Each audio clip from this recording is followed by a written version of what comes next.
in this case with us today. Yeah, really appreciate you taking the time and sharing what you've done with us.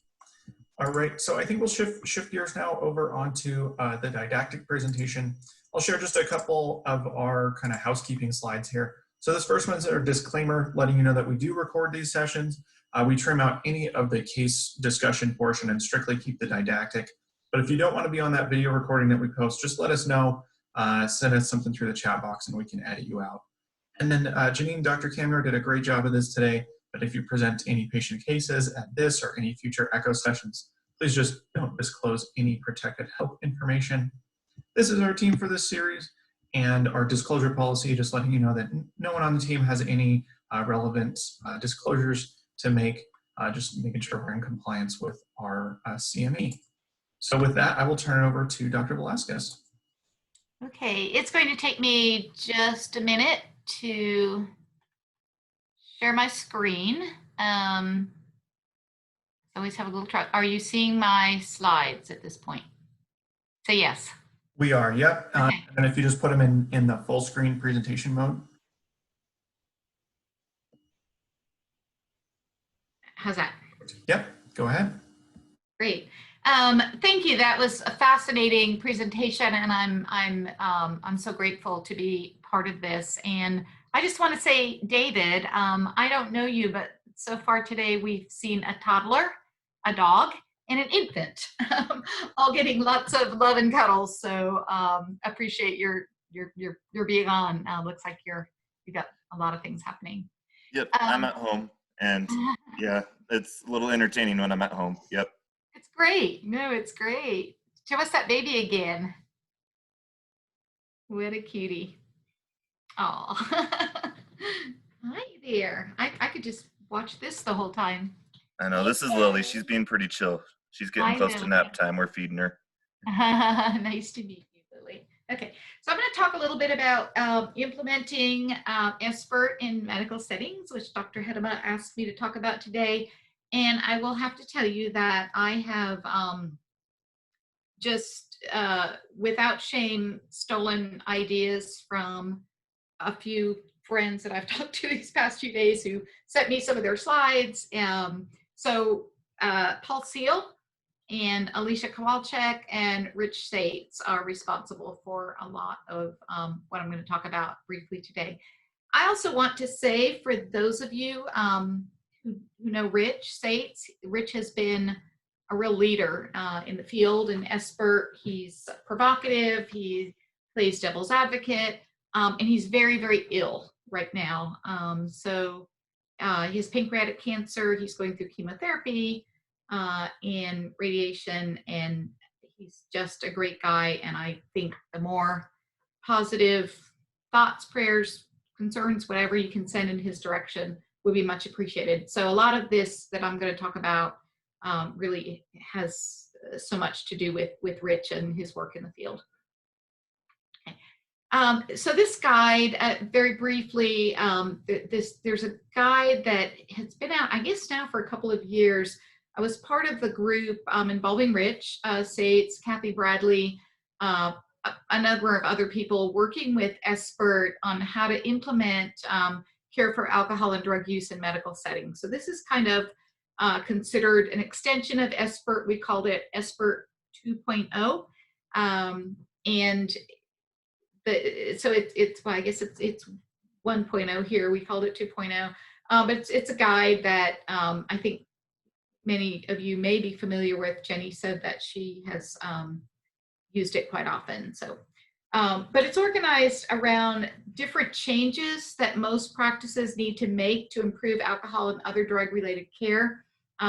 Here I gave you the website for it if you haven't seen this guide, and most of this presentation will be based on that. So the changes related to components of clinical care, and they address organizational requirements for implementation, and we talk about referral to treatment, the RT in SBIRT, which in my very sophisticated language, it sucks. We've not had good referral to treatment. We've not had treatment programs that have been very effective here in Texas. We're not able to take the Medicaid waiver. So that's been a real concern for us here. And I'm not sure about those of you in Kansas and Nevada and other places across the country, but the RT piece has been difficult for us. And so, you know, just kind of thinking about when you're screening, are you screening for alcohol? Are you screening for cannabis use and other drug use? And kind of ways to think about that. You know, again, in our state, cannabis is illegal, but I think it's legal maybe in Nevada. I know in other, okay, yeah, in other states it is. And for us, it has, it's really impacted the way we have looked at SBIRT.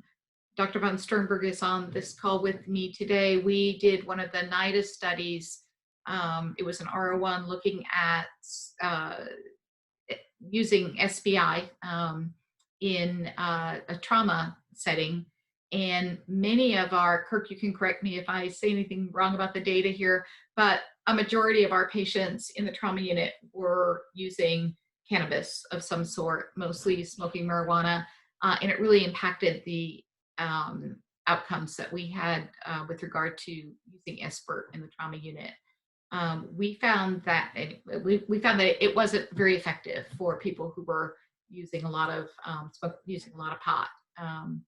But anyway, but we're still strong believers in SBIRT for drugs and have really been following the literature very, very closely. And again, I mentioned Rich earlier. Those of you who know Rich knows he's been playing devil's advocate on this for quite a long time. We did find a time effect, Mary. So we did, yeah. Reduced their marijuana. What's that? Say that again. We found a time effect. Everyone reduced their drugs, including marijuana. We did not find a between group effect. Yeah. So yeah, thank you, Kirk, for pointing that out. So it was a time effect, and we were comparing brief advice to kind of brief motivational interventions to brief motivational intervention with booster sessions. And we did find a time effect, and that was across all three conditions and not specific to brief motivational intervention. I got that right? Man, when you got your data person on the call, you got to really watch what you're saying, huh? Okay, so kind of just thinking about how often will you screen? Would you do it annually? Would you do it at each visit? And of course, you know, the recommendation is that patients be screened at least once a year. Thinking about how will it be administered by computer, paper, staff interview, and we know that the most accurate responses are obtained if patients complete their own self-report on paper or tablet, since reliability of interviews can be low. Obviously, the world has changed now that we're in COVID and doing a lot of things remotely. Kirk and I and my research team are just finishing an NIAAA funded study. It's an R01 where we're comparing tablet-based intervention, our choices intervention for women who are at risk of alcohol-exposed pregnancies. We're comparing a tablet to an in-person session, and we're just taking peeks at that data. You guys will be the first ones to hear that it looks like the tablet has been actually quite successful. And I'm going to ask my cleaning person to is that vacuuming? Can you guys hear my vacuum? Okay. We hear it, but it's not too bad. I'm sorry. I didn't realize she was going to be here now. So recording the results in the electronic health record, and would you be building your screening questions into your EHR? Of course, that's recommended. And again, COVID obviously has changed lots of things. And the suggestion in this guide is that alcohol screening should be entered where the other behavioral health screens are. So for example, if you're doing a PHQ, you want to enter it so that the clinicians can see the responses to the questions and look at trends for scores across time. And I'm not sure, I've not been involved with your echo, so I'm not sure how much of this you've covered in the past. So I'm just gonna kind of briefly suggest this, and it probably won't be news to you. But working with a programmer or an EHR vendor early in the implementation process, thinking about how clinicians will be sure to see the results of the screening at the point of care with the patient. And most practices learn that entering results into the electronic health record before the clinician sees a patient. If that's possible, that's optimal. So allowing for prompt to the team for follow-up care with that patient. If the clinical staff who does vitals or puts the patient into the room are available, the suggestion that they can ask the patient to complete a symptom checklist to assess for alcohol or other substance use disorders if appropriate. You want to clip a patient handout to the chart, enter it into a template into the EHR to prompt brief counseling or alert the clinicians to high positive screens that need follow-up. So these two guides, the guide I just showed you, again, it was through SAMHSA and the National Council for Behavioral Health. If you haven't seen that guide, we worked hard on it. I know Jenny is very familiar with it, but it's available online. And also, there's another one that is a little bit more recent, and this one's for adolescents, for SBIRT, working with adolescent health. And again, this one's available. Pam, and I won't even try to say Pam Key's last name. Jenny may be able to say it, but she sent me this yesterday. This guide, I've not seen this one before. Also, this book, I'm just going to put a little pitch out for this one. It's around women and drinking. I worked with Karen Ingersoll and Mark and Linda Sabel on this book. This is a Hograph Press and APA, Psychological Association produced a whole series of these. So this one is out there as well. I'm not making money on this, so that's why I'm pitching it. I mean, I won't make money on it, so I'm pitching it. Anyway, I think it's been fun to really look at women and drinking, particularly during this pandemic. It's normal to feel upset, stressed, confused, and the more your patients know that and can feel comforted and understand that, you know, we're all going through a hard time. So it's not only your patients, it's your colleagues, it's your students, it's your physician, it's your nurse, it's your psychologist. We're all going through a tough time right now. So I had a conversation with Paul Seal the other day. I'm working with NORC and a group of practice facilitators. So I think we've got probably about 100 different primary care practices. And so we're kind of doing this brainstorming thing, like what is most important to get across to folks if we're trying to implement, so that it's AHRQ and the whole project is how do you implement SBIRT in primary care settings? And Paul just kind of started talking about what he thought was most important. Paul is a family medicine doc. If you don't know him, his work is well worth looking at. So he was really, talked about things like expressing, what you want to do when you're talking to providers is just kind of express empathy and validate what they're doing. These are for people on the front lines. Christina and those of you who shared with us earlier, you're in the trenches, and you also have families, and so we saw with David, there's children, there's life, and just kind of expressing to providers your empathy and validating what they're doing right now. And we know we're trying to get folks to implement SBIRT in their practices, and we also know that there's a million other competing things in addition to COVID. So this big, huge COVID situation has sent us a knuckleball, and I didn't even know what knuckleball was. I never heard that term before, but that's what Paul's using. If it feels overwhelming, that's true. And just kind of giving folks space in this strange new environment that we're working in. And I put this bullet in earlier, but David, I just saw you with the dog and the toddler and the baby. So I want to acknowledge it's not just women, it's all of us in our professions, but we're picking up so much more than is recognized. People are, we've got kids at home, little ones, trying to do schooling and some, hybrid programs. Those of us who are teaching, it's a strange world. So we're just picking up a lot more than is often recognized.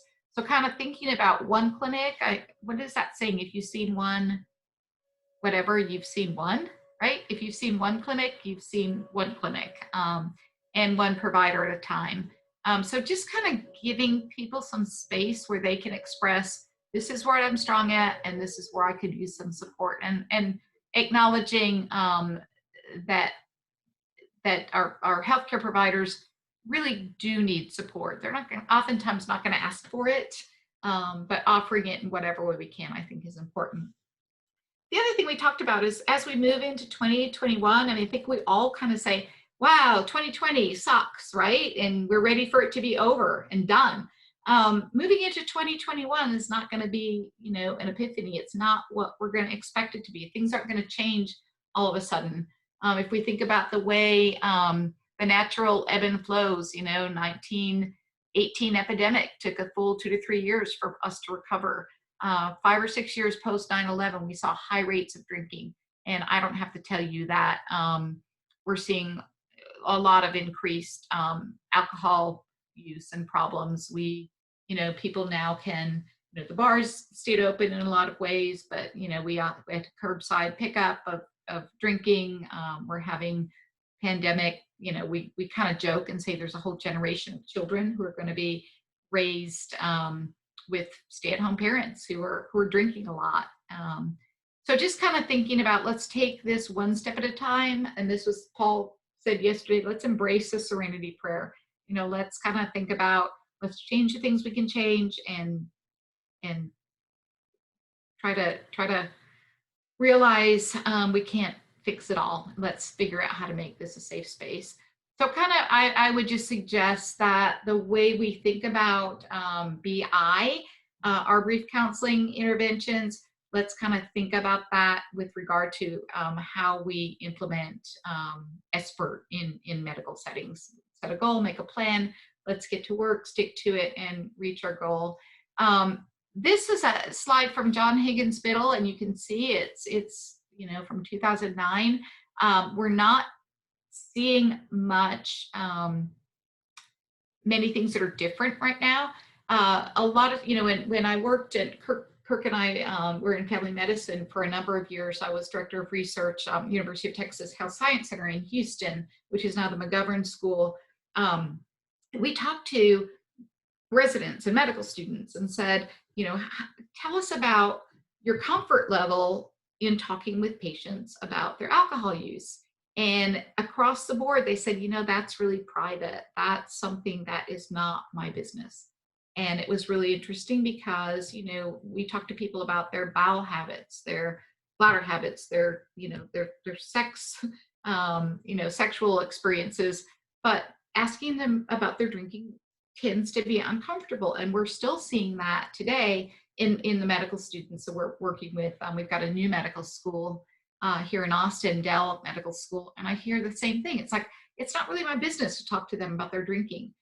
So that, and if you look at patients, and this is a study that John did, as you can see, a number of years ago, patients consider it really important.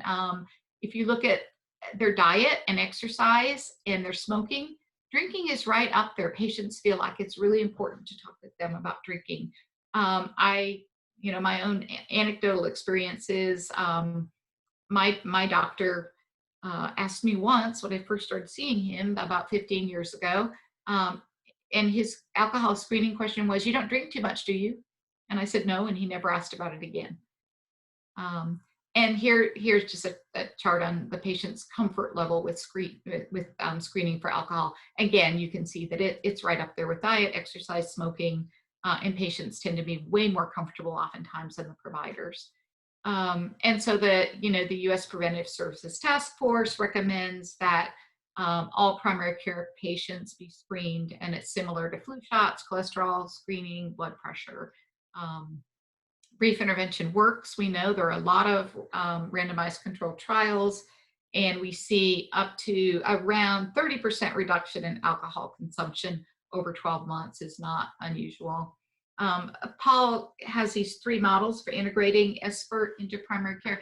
And you guys just tell me when to stop, because I'm not sure how much time we have here.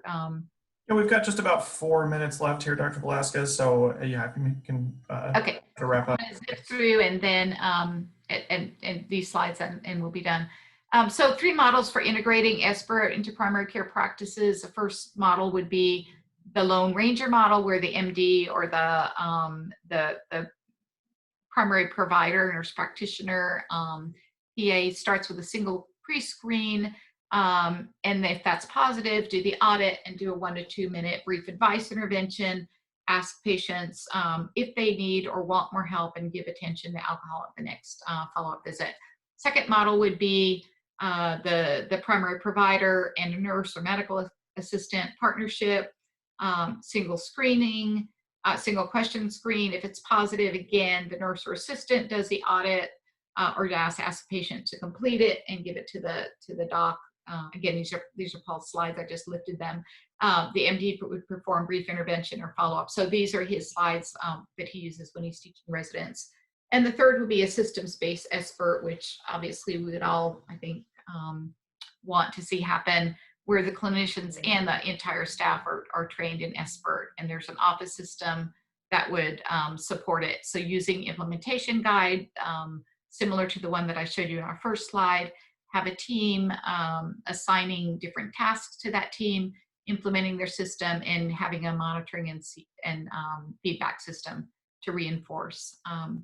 So kind of think about the system, all the pieces of SBIRT, look for ways to let others in your practice help you, educate others within your practice why SBIRT is important, what you'd like to do, and create a working group to implement that.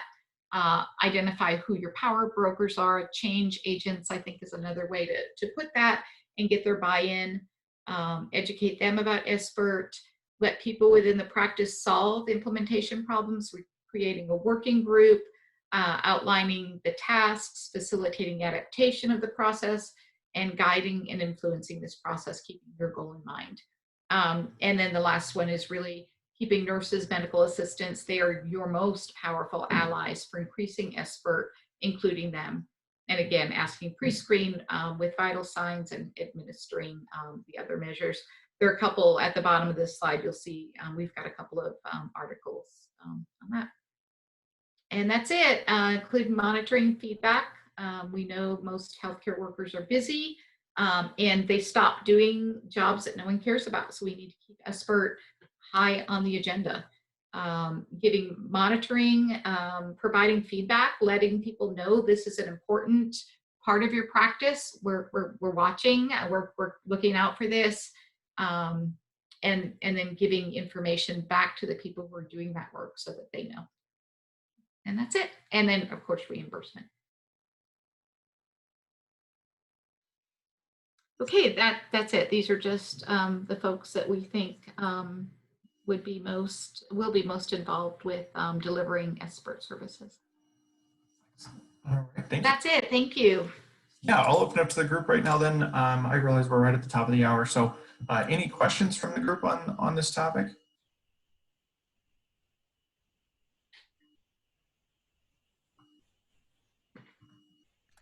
Just a comment. I was wondering if, maybe hypocrisy makes some people a little nervous about asking these screening questions, since we're saying these substance abuses are so common.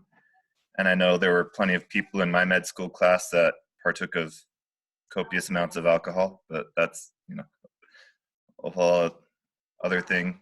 But just thinking of my staff, might be a couple that'd be like, ah. That happened a lot. When we were at the med school, the med students, the residents would say, "Ooh, I drink that much," or "Whoa, my partner's pregnant, and I really didn't get it that we shouldn't be drinking, to that extent." But it was very, very, very similar. We did hear that the med students and residents just didn't really realize that was problematic. And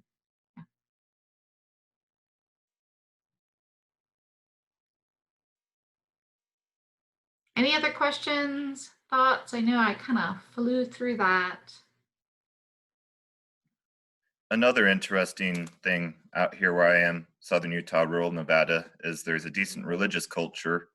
And, abstinence from alcohol is one of the priorities there. And so it does kind of feel awkward when asking those questions. You're like, this is just a sweet old grandma. But, you know, I'll still ask it if, you know, it's their annual screening or they're getting admitted to the hospital. I just tell them, I ask the questions the same way every time. How much alcohol do you drink? What tobacco products do you like? You know, to try to make it generic feeling for them. Yeah, and I think that's really important. And I think part of it is just to tell patients, I ask these questions of every patient I see, and now I'm going to ask you, you know, so it does kind of normalize it, and it kind of takes away some of that shyness, I guess, or potential shame that people might feel. It's not like I looked at you as my patient and I see that you look like you could be a drinker. Just I asked this the third one. Thanks, David, for sharing that.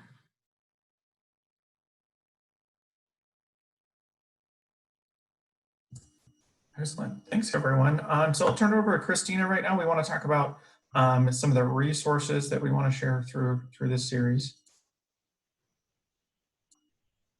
Christina, you're still on mute there. Can you hear me better now? Okay, so just wanted to share really quickly just some of those resources that you have there in Nevada. Again, we have the Adopt SBIRT. So if you're really looking at some of that implementation support, this would be a great resource, as well as the Nevada State Opioid Response Network. So you can go through that project.